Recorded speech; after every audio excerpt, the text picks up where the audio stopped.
Assalamualaikum warahmatullahi wabarakatuh. Apa kabar semuanya? Semoga Anda semua dalam keadaan sehat ya. Alhamdulillah, sekarang kita sudah memasuki pertemuan yang ketiga. Oh iya, di pertemuan yang kedua kemarin, apakah ada pertanyaan atau masih bingung? Kalau misalnya kalian semua punya pertanyaan, bisa bertanya ya di Google Classroom atau melalui WhatsApp group ya. Pada pertemuan minggu lalu kita sudah membahas tentang keterampilan dasar dari seorang guru ya, dan juga kita sudah membahas tentang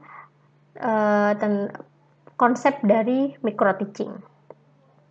Selanjutnya di pertemuan yang ketiga ini kita sudah masuk tentang apa saja jenis-jenis keterampilan dasar yang perlu dimiliki oleh seorang guru ketika dia akan mengajar. Yang pertama adalah keterampilan membuka dan menutup pelajaran. Dalam keterampilan membuka dan menutup pelajaran, di minggu ketiga ini kita akan membahas mengenai pengertian dari keterampilan membuka pelajaran, dan kedua adalah tujuannya. Ada 4 tujuan dari membuka pelajaran. Yang pertama adalah supaya menarik perhatian dari siswa, supaya dapat memberikan acuan, mengaitkan materi dari yang sebelumnya dengan materi yang akan kita sampaikan ya. Yang ketiga adalah bisa memberikan motivasi. Lalu pada keterampilan menutup pelajaran kita akan membahas tentang evaluasi dari bagian dari menutup pelajaran, tinjauan dari materi, dan juga ada tindak lanjut ya dari pembelajaran ketika kita melakukan menutup pelajaran. Oke. Mari kita pelajari bersama-sama. Yang pertama adalah pengertian dari keterampilan membuka pelajaran. Ya. Membuka pelajaran merupakan kegiatan awal yang harus dilakukan oleh seorang guru sebelum memasuki materi atau inti dari sebuah pelajaran. Jadi, awal pertama kali guru ketika masuk ke kelas itu harus yang namanya membuka pelajaran sebelum memasuki inti. Nah, apa saja yang dilakukan guru ketika membuka pelajaran? Ya. Pertama, tujuannya apa saja? Ya, pertama untuk mempersiapkan mental siswa.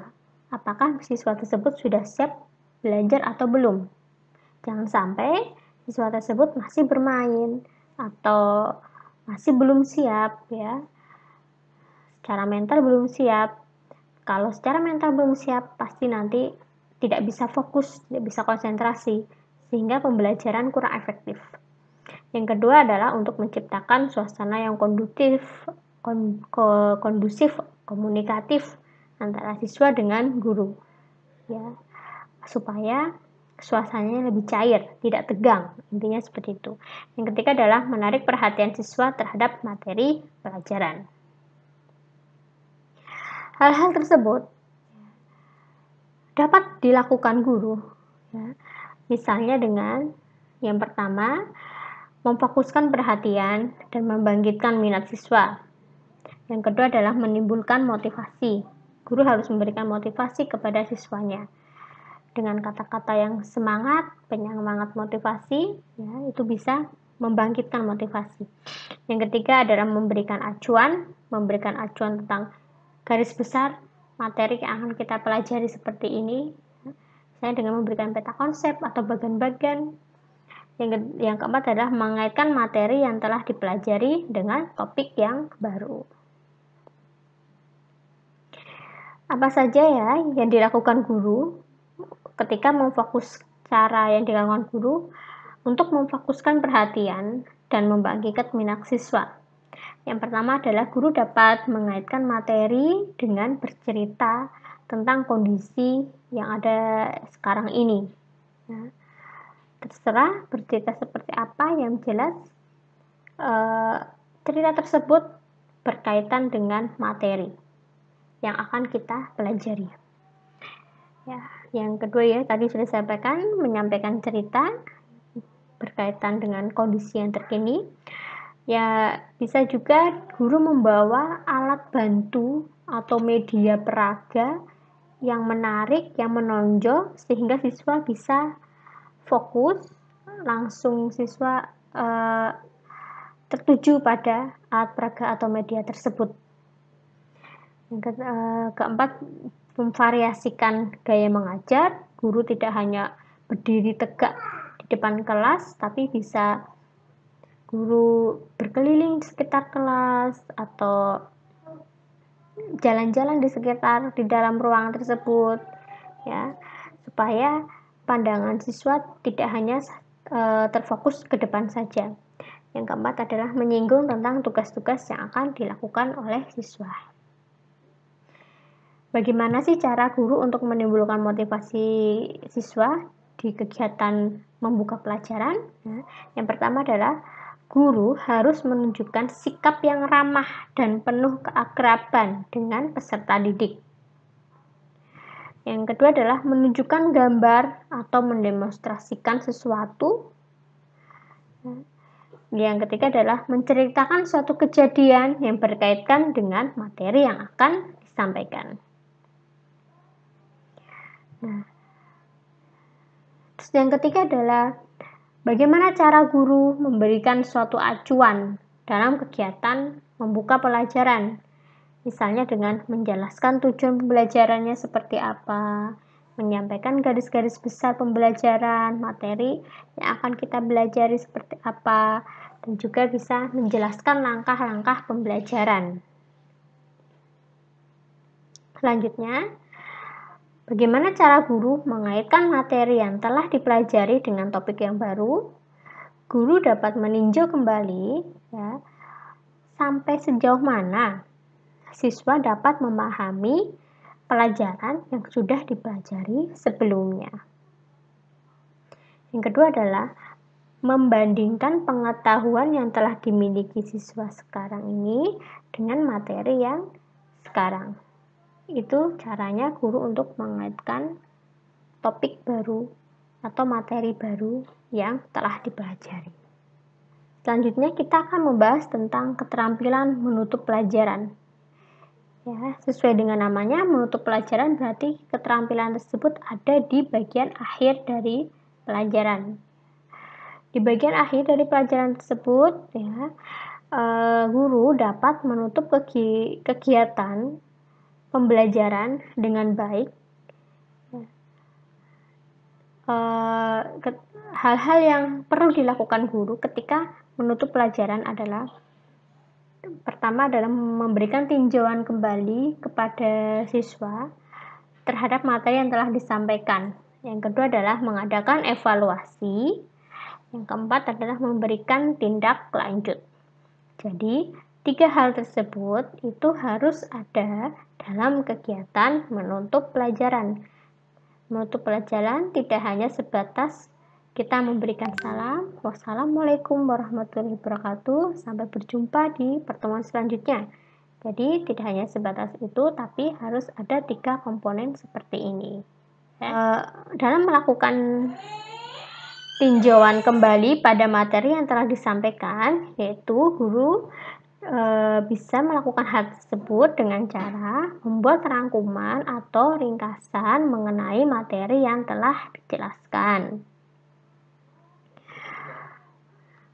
Ketika mengadakan evaluasi, ya, di bagian menutup pelajaran dapat dilakukan guru, yaitu dengan cara menyuruh siswa untuk mendemonstrasikan keterampilan yang telah dimiliki atau telah dipahami.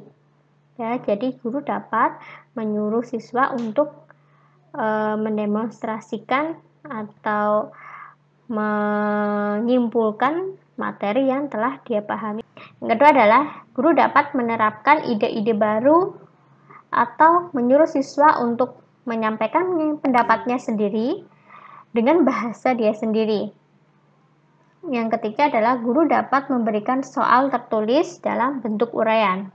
Jadi ketika mengadakan evaluasi pada kegiatan menutup pelajaran, tidak semua komponen tersebut, 3 komponen ini dilakukan oleh guru karena berkaitan dengan durasi waktu.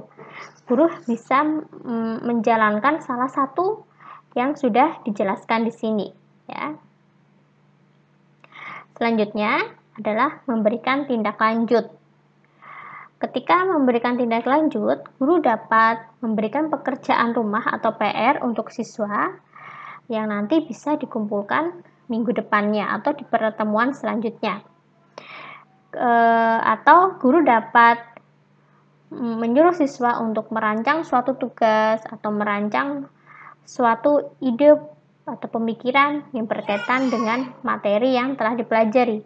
Atau juga guru dapat menyuruh siswa untuk berkunjung ke suatu tempat, ya, atau berkunjung atau melakukan observasi, berkunjung untuk melakukan observasi yang berkaitan dengan materi yang akan disampaikan di minggu depannya.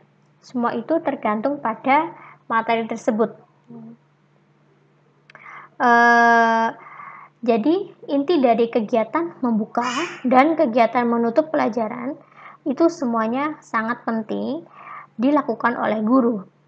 Guru tidak hanya melakukan membuka dengan memberi salam, mengucapkan assalamualaikum, apa kabar semuanya, apakah ada yang hari ini tidak masuk, apakah ada hari ini yang absen. Tidak hanya sebatas itu, tapi guru juga perlu memberikan motivasi kepada siswa, memberikan arahan kepada siswa atau acuan, dan sebagainya.